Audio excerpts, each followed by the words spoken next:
Vladimir, the Crimson Reaper. A master of ancient, forbidden sorcery, Vladimir is among the oldest enigmas of Noxus.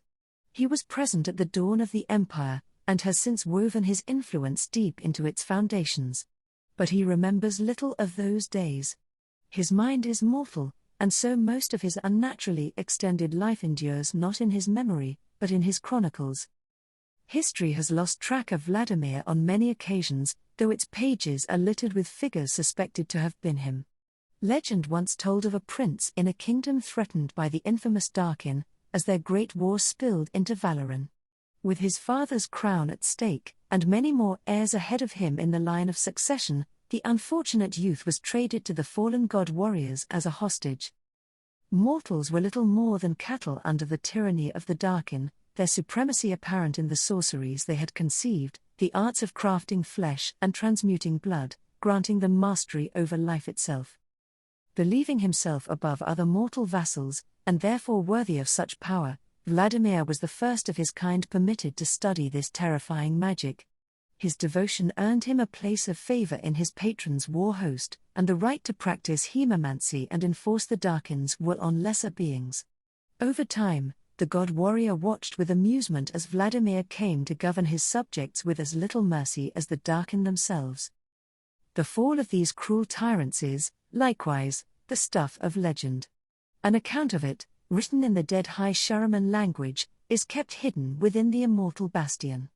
It speculates that Vladimir's master was not imprisoned like so many of his kin, but instead died at the hands of his own war host.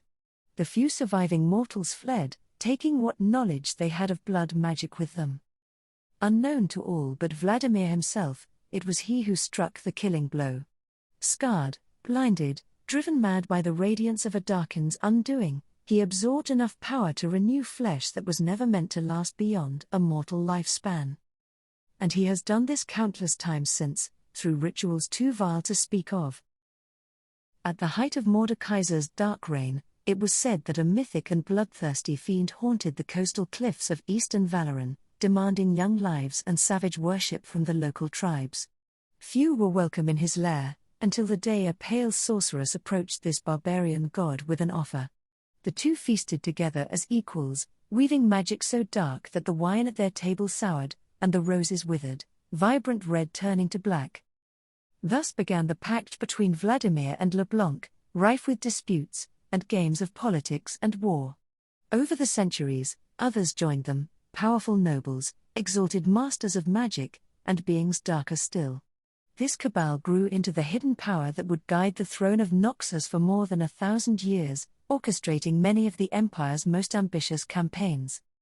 Uniquely among the leaders of the Black Rose, Vladimir has rarely limited himself to scheming from the shadows. In the past, he deigned to join the Noxian noble courts during the most interesting of times, only to fade into seclusion decades later, his extreme age, and the atrocities his sorcery could wreak, a well-kept secret. Even so, under Vladimir's tutelage, the art of hemomancy has found a place in the military of Noxus, and among scions of the old aristocracy. Among these diverse practitioners is the Crimson Circle, a youthful cult dedicated as much to Vladimir's personality as to blood magic itself. With the death of the previous Grand General and the rise of Jericho Swain, the political landscape of the Empire changed dramatically, and Vladimir has been forced to rouse himself once more. Wearing the guise of a benevolent socialite, he has returned to the public eye as a vocal opponent of the ruling Triferix Council, much to the concern of more cautious members of the Black Rose. Indeed, his reappearance may have come too soon, as time has not yet washed away all the stains of his previous lifetime, and it seems likely that Swain himself has begun to grasp Vladimir's true nature.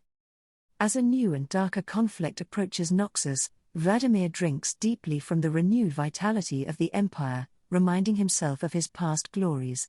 To him, this life is a mere revelry, a masquerade spanning centuries, and the prologue to greatness, for though the Darkin eventually fought amongst themselves and lost their immortal grip on the world, Vladimir knows he is strongest alone.